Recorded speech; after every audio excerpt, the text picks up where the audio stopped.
A few years ago, I had the opportunity to take a hiking trip with a few friends in the dense wilderness of the Pacific Northwest.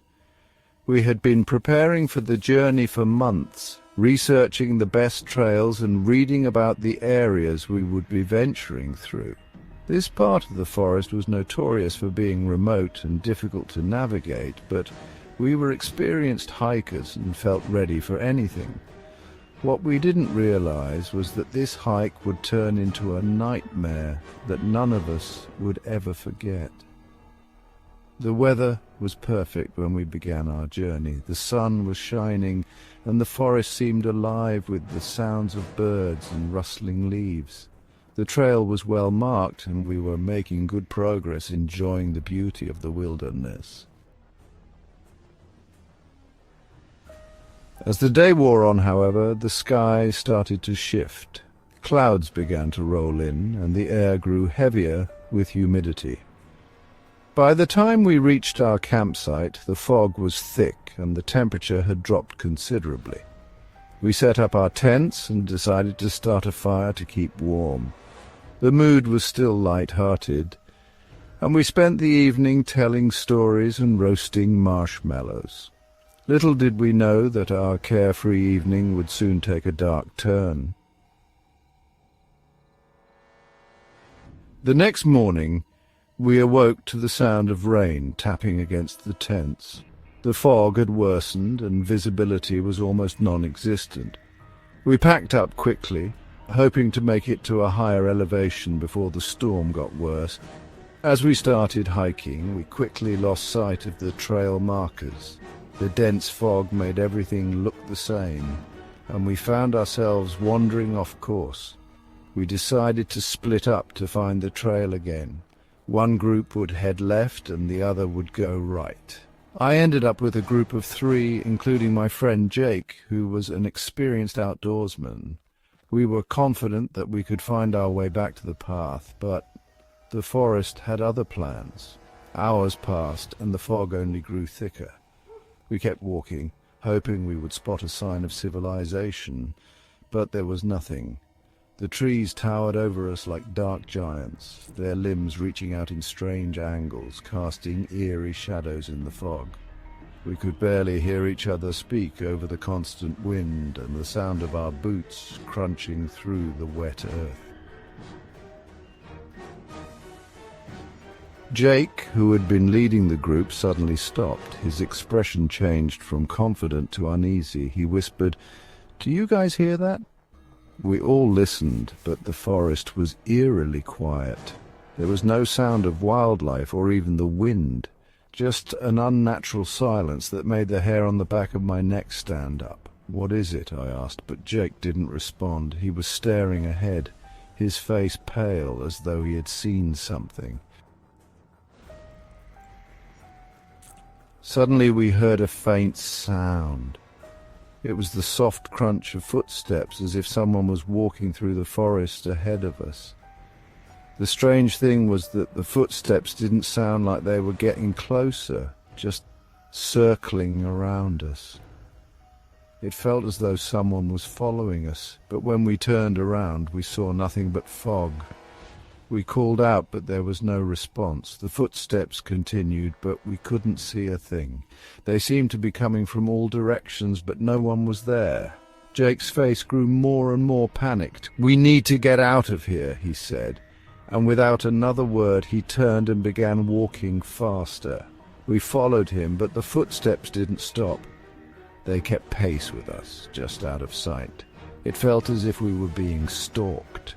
The heavy silence only broken by the sound of footsteps that weren't our own. After what felt like hours of walking in circles, we finally stumbled upon something strange, a clearing in the trees. In the middle of the clearing there was a small abandoned cabin. It seemed out of place, as if it didn't belong in the wilderness.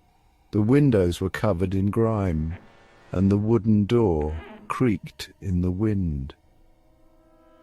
Jake hesitated, but the footsteps had stopped.